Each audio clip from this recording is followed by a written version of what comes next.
ورسوله اللهم صل وسلم وبارك عليه وعلى آله وأصحابه ومن تبعهم بإحسان إلى يوم الدين وبعد.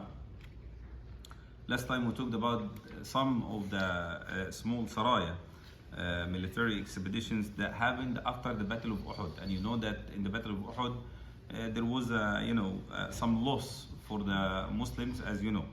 It was not easy, but after that makes a lot of the disbelievers around Medina to dare to attack the Prophet Muhammad from time to time. So he started to send the Sahaba to fight them back, including Banu Nadir, those who lived in the city with the Rasulullah, one Jewish tribe who lived inside.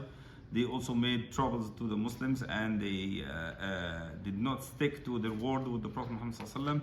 So at the end they were defeated, and the Prophet Muhammad evacuated them from Medina, and he forced them out to a place called Khaybar.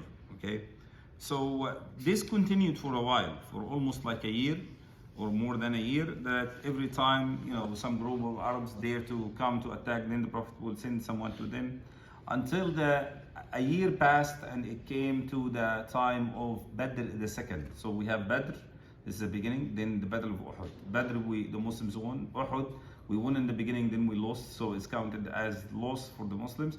Then the Muslims and the disbelievers said, موعدنا بدر العام القادم. We're going to fight in the place of Badr next year. So this is Badr the second. So we have Badr the first, and then Badr the second, that was after the Battle of Uhud. So that was the time to make the decisive battle to see who's going to win at the end.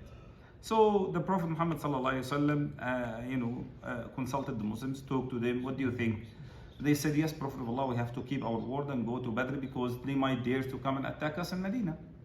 So when the time came, the Prophet ﷺ took an army of 1,500, and the disbelievers discussed it together, and they said, we have to keep our word, because it will be shameful not to go. They will think that we're scared of them, so let's go. So Abu Sufyan made an army of 2,000, and they started also coming towards the place of Badr. But they were not excited to go and fight. They knew that the Muslims are going to fight back hard this time. So in the middle of the way, Abu Sufyan said to them, you know what? This year is not a year of prosperity. We don't have a lot of fruits and a lot of food, and the weather is really hot. Let's go back, and then we might come later to fight them. So nobody argued back with him. All of them said, yes, that's a good opinion, and they went back. After they went out was the army already. The Prophet ﷺ and the Muslims went to the place where the battle is supposed to happen, the place of Badr. And nearby this place, there was a big market for the Arabs, and this is the season of this market. So the Muslims kind of expected that there might be no war, so they bring some stuff from Medina to make some business. So they made business in these 8 days, and everybody sold the stuff that is supposed to be for a dirham for 2 dirhams. They doubled the profits and the money, and they went back. And then Allah subhanahu wa ta'ala sent some ayat to the Prophet Muhammad sallallahu alayhi wa sallam and said, الذين قال لهم الناس إن الناس قد جمعوا لكم فاخشوهم فزادهم إيمانا وقالوا حسبنا الله ونعم الوكيل فانقلبوا بنعمة من الله وفضل لم يمسسهم سوء واتبعوا رضوان الله والله ذو فضل عظيم. So the ayat says, those Muslims, the people around them in Medina, they scared them. They used to make them scared. Say, there is a big army from the disbelievers. You cannot fight them back.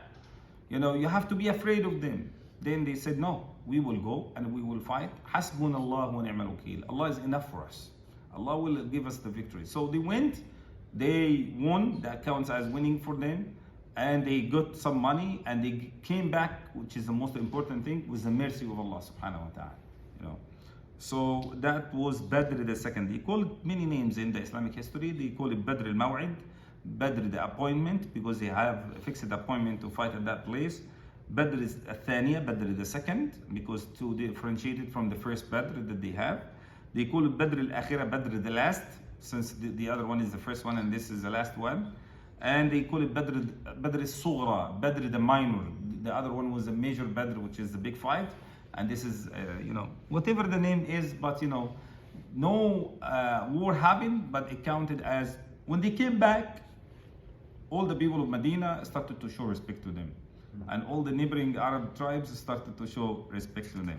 Why? Because they said, Quraysh is afraid of them. What do you expect, us to do with people like that? So that was good for the problems. After another year passed, then the people of Mecca started to think about coming to fighting, but not on their own actually.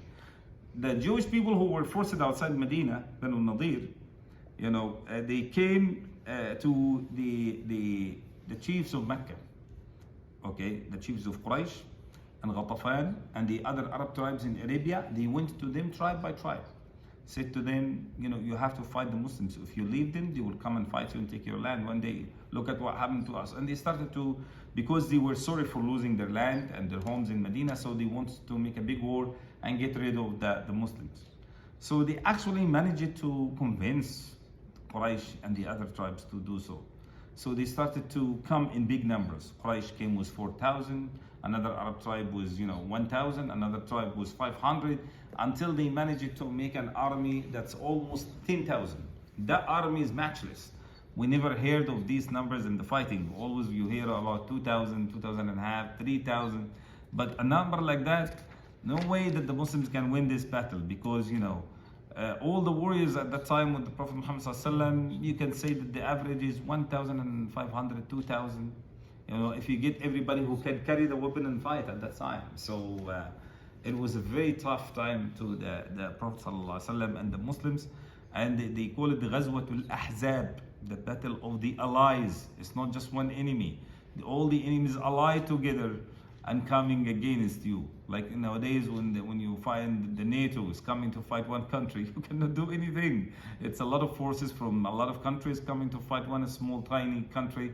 You cannot do anything against that. So the Prophet Muhammad ﷺ, when he got the news, because he had some people tell him about the news, so he started to ask the Sahaba, what shall we do in this situation?